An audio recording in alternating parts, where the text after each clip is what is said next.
Bonjour à tous. Alors je suis heureuse de vous retrouver pour ce deuxième épisode de cette nouvelle série de vidéos sur les plus importants voyages astro que j'ai fait. Alors partons tout de suite avec cette nouvelle histoire de voyage astral. Alors celle-ci a eu lieu en 2015, oui, en septembre 2015 exactement. Et je m'en souviens très bien parce que c'était une période assez mouvementée pour moi. Alors je tiens tout de suite à vous prévenir que ce voyage s'est passé dans le très bas astral. Enfin du moins ce que moi je considère le très bas astral. Donc je déconseille la vision de cette vidéo aux enfants et aux personnes sensibles. Alors je me trouvais dans le nord de l'Italie, dans le Val de Suse, plus exactement, dans un chalet de montagne qui se trouve à peu près à 1000 mètres d'altitude, dans un petit village à moitié abandonné et où vivent toute l'année seulement 7 personnes. Alors j'étais toute seule dans ce chalet et à une certaine heure, je vais donc me coucher. Cette fois-ci, par rapport aux sorties habituelles, j'ai fait une sortie de corps directe, même si de manière involontaire. Donc je me suis endormie et je me suis ensuite réveillée encore dans mon corps immobile. Mon corps astral s'est tout de suite séparé de mon corps physique et je me suis levée et je me suis mise debout à côté de mon lit. Alors ce genre de sortie spontanée directe m'arrive que très rarement, mais quand elles surviennent, c'est le signe que la sortie de corps sera assez impégnative mais de très bonne qualité et vous verrez pourquoi dans la suite de l'histoire. Donc je me retrouve dans la partie astrale de ce lieu et je décide d'aller me balader dans les alentours. Je descends à l'étage du dessous, mais bizarrement pour le faire, je ne sais pas pourquoi, je passe dans les murs de la maison en suivant tout son périmètre à l'intérieur des murs. À un certain point de mon parcours, j'ai senti comme une légère décharge électrique et des grésillements et je me suis rendu compte que j'avais traversé mon réfrigérateur et je pense que c'est à cause de tous les fils électriques que j'ai traversés que j'ai ressenti toutes ces sensations physiques.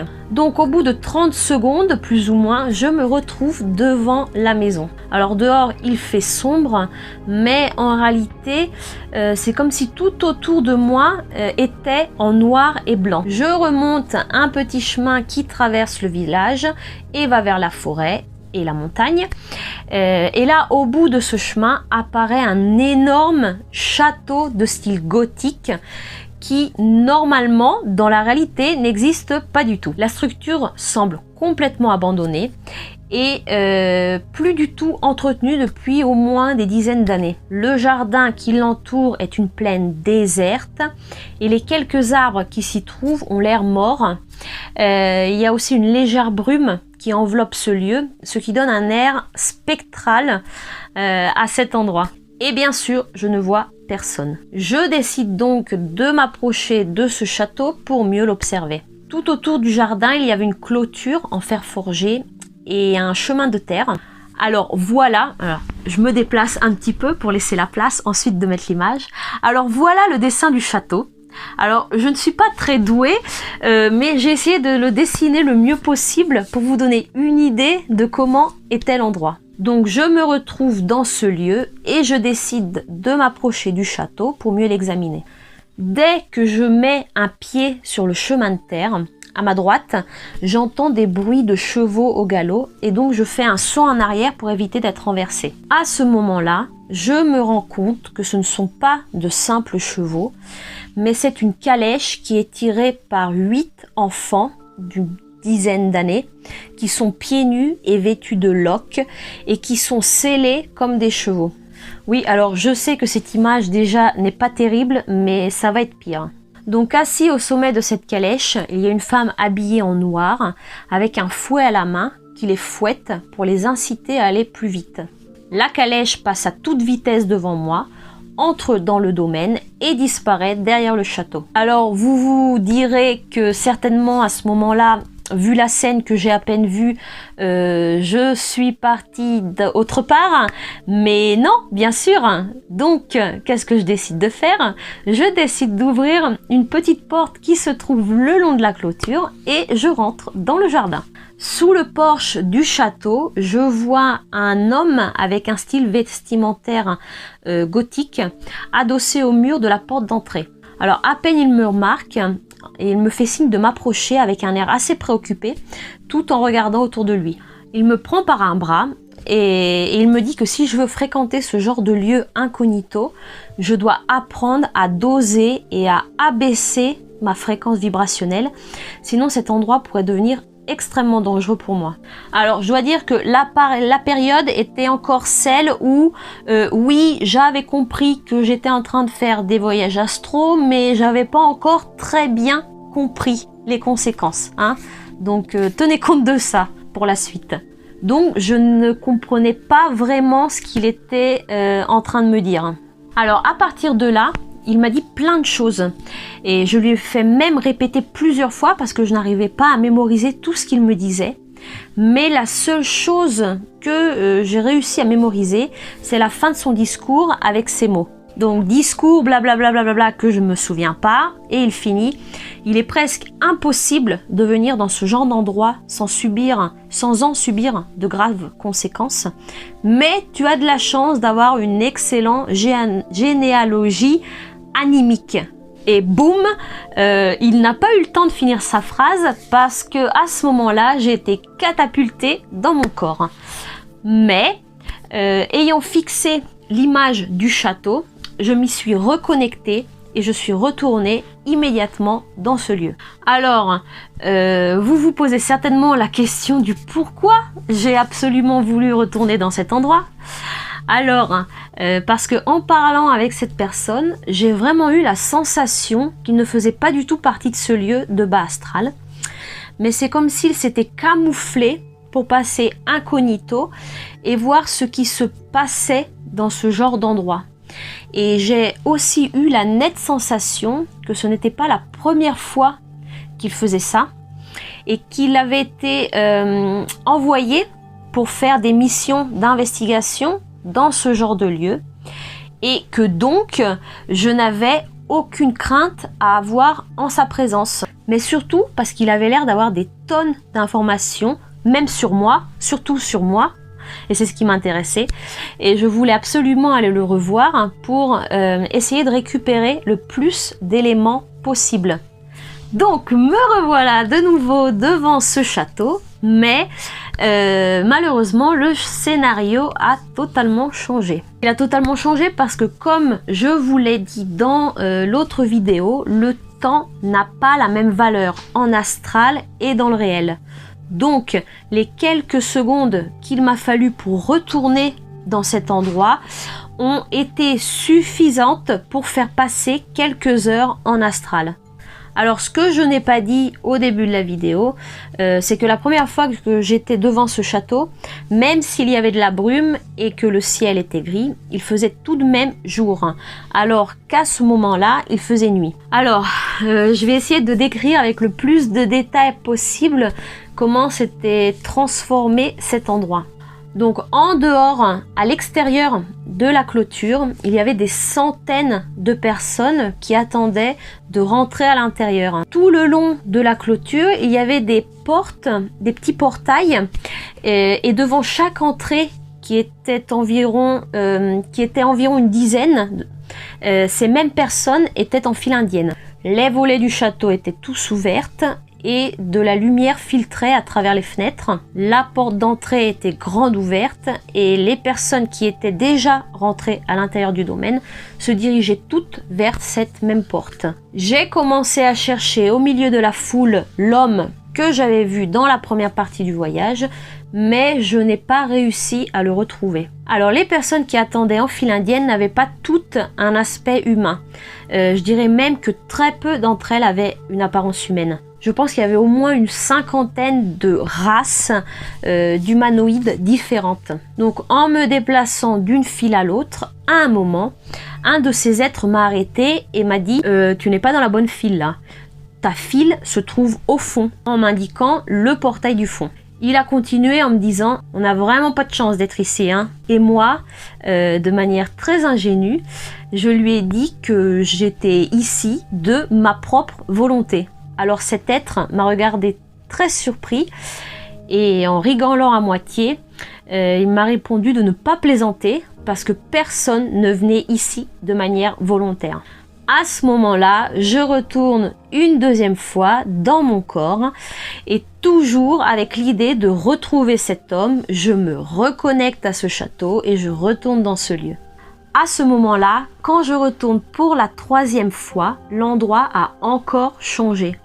Il n'y avait plus personne à l'extérieur du château et dehors il commence à faire jour. Près d'un des petits portails se trouvait un être énorme et je lui ai dit que j'étais en retard et que je devais absolument rentrer à l'intérieur. Donc il m'a ouvert le portail et je me suis retrouvée dans le jardin. Je me dirige donc vers la porte où je vois de la lumière et où j'entends des hurlements au milieu d'une confusion générale. Quand j'arrive devant les portes ouvertes, à l'intérieur je vois une scène horrible. Alors l'intérieur ressemble un peu à une cathédrale peinte en noir, il y avait des bougies rouges un peu partout qui donnaient des teintes rougeâtres au mur et à droite et à gauche se trouvaient des allées de bancs où tous les êtres, un peu comme dans les églises, où tous les êtres qui étaient en file indienne à l'extérieur du château étaient assis. Alors leur attention était dirigée vers le fond de cette pièce où se trouvait une espèce de X géant en bois et où un être de sexe féminin était attaché, complètement nu, écorché vive et recouverte de sang. Alors elle hurlait de douleur parce qu'un autre être était en train de la torturer. Alors à cette vision, je prends peur. Finalement, vous me direz, non? Et je sors en courant de la pièce. Mais derrière moi me suit en courant une petite femme habillée avec un espèce de tutu rose bonbon. Alors ça m'a semblé vraiment très bizarre de l'avoir habillée comme ça parce que à part le rouge de la cathédrale, c'est le seul élément de couleur qu'il y avait dans cet endroit. Et elle avait également les cheveux très noirs, coiffée en un énorme chignon au-dessus de la tête et un nœud rose dans les cheveux. Elle avait des yeux très petits, noirs et perçants, un nez fin, long et pointu et elle avait du rouge sur les lèvres. Donc je me rends compte que c'était la même personne qui était assise sur la calèche dans la première partie de mon voyage. Alors elle m'arrête de sa voix aiguë et perçante en me disant que je ne peux pas m'en aller, de cet endroit. Et moi en fait je lui réponds très en colère et morte de peur que ce n'est pas vrai, que mon corps n'est pas ici, il est resté sur terre et que je peux m'en aller quand je veux. Elle me demande alors d'un air curieux où se trouve cette fameuse terre. Et alors à ce moment-là, je me rends compte que j'ai fait une énorme bêtise à dire ce que je lui ai dit. Que cette tête n'a pas du tout conscience qu'il existe un endroit qui s'appelle Terre et que je dois absolument m'en aller d'ici afin de ne pas lui donner ces informations. À ce moment-là, elle m'attrape par un bras, sort une aiguille de sa poche et me pique avec. Je comprends à ce moment-là que grâce à la goutte de sang qui est apparue sur mon doigt, elle peut réussir à avoir ces informations et donc je me connecte à mon corps et j'y retourne immédiatement. Une fois rentrée dans mon corps, je suis envahie par une énorme sensation de terreur. Et je dois dire que j'ai hésité quelques secondes à y retourner. Mais j'ai tellement eu peur que j'ai décidé de rester là où j'étais en fait. J'ai mis ensuite quelques heures avant de m'endormir à cause de la peur qui ne me lâchait pas. Alors, avant de continuer cette vidéo pour analyser le contenu de cette expérience, je dois préciser que lorsque dans les vidéos précédentes, je parlais de choses horribles que l'on peut voir dans le bas astral, j'avais comme référence ce genre de sortie astrale. Et ce n'est pas tant les scènes que l'on voit, mais c'est surtout la charge émotive qui accompagnent ces scènes. Et dans ce cas précis, pour moi, ça a été vraiment une émotion de terreur. Alors je vais également vous donner quelques éléments supplémentaires pour comprendre mieux ce voyage astral. Alors, premièrement, comme je vous l'ai dit au début de la vidéo, ce voyage est arrivé quelque temps après avoir pris conscience que ce que je faisais était des sorties de corps et pas simplement mon imagination. C'est également le premier voyage dans le bas astral que j'ai fait.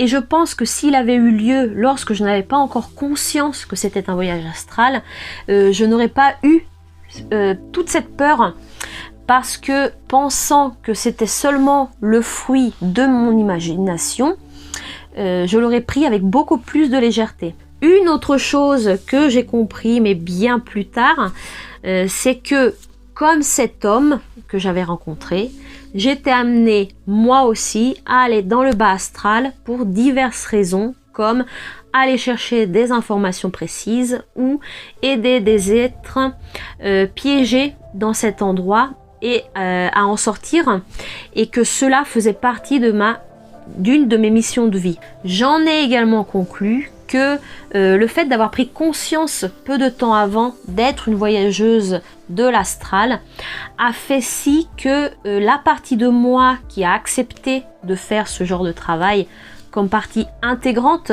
de ma mission de vie et d'incarnation, s'est réveillée et a commencé à faire ce pourquoi je suis venue. Jusque-là, j'avais fait seulement des sorties de corps, disons, ludiques et pour mon plaisir, mais dès que j'ai pris conscience de faire des voyages astraux, alors leur contenu a complètement changé. Et je pense que toutes ces synchronicités sont survenues car il était temps pour moi de me mettre au travail.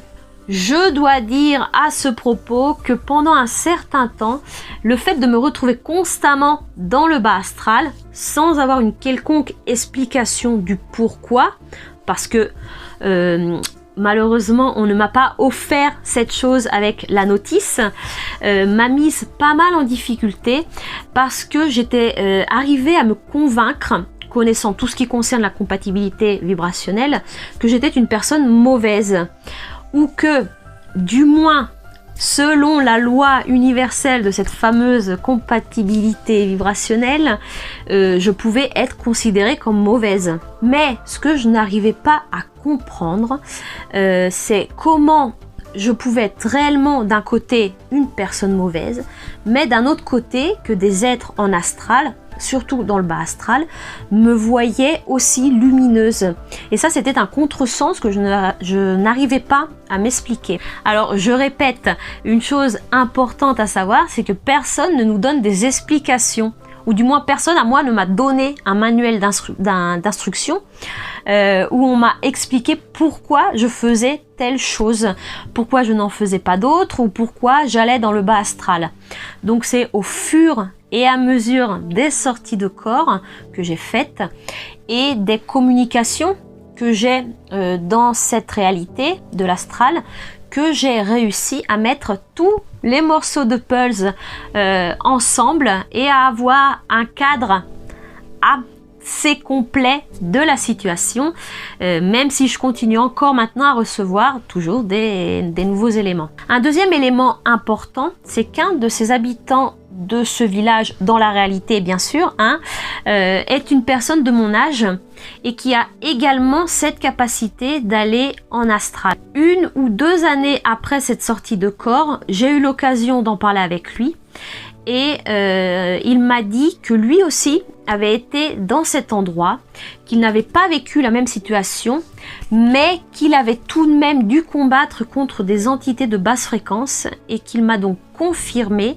que cet endroit existait bien, car il l'avait lui aussi vu et sa description du château correspondait exactement à la mienne. Nous en avons donc conclu que cet endroit précis sur la planète est connecté à un autre endroit précis dans l'astral. En revanche, en ce qui concerne cet endroit, une des informations que j'ai pu recueillir, c'est que ce lieu est conçu pour pouvoir faire des expériences sur des êtres. Et donc chaque monde en astral compatible avec celui du château, ou du moins qui est connu à ceux qui gèrent ce château, doit envoyer un exemplaire féminin et masculin de sa propre population qui est tiré au sort afin d'être envoyé dans cet endroit. C'est donc pour ça que l'être qui m'a arrêté m'a dit que personne ne venait ici de manière volontaire. Voilà, je crois que j'ai fait le tour de cette expérience. Donc comme d'habitude, si vous avez des questions à me poser par rapport à ce voyage astral, vous pouvez les écrire dans les commentaires qui se trouvent en dessous. Comme d'habitude, si cette vidéo est la première que vous voyez de mon canal et que vous voulez être informé des prochaines sorties, des prochaines publications que je fais tous les 15 jours, il vous suffit de vous inscrire au canal et de cliquer sur la petite cloche.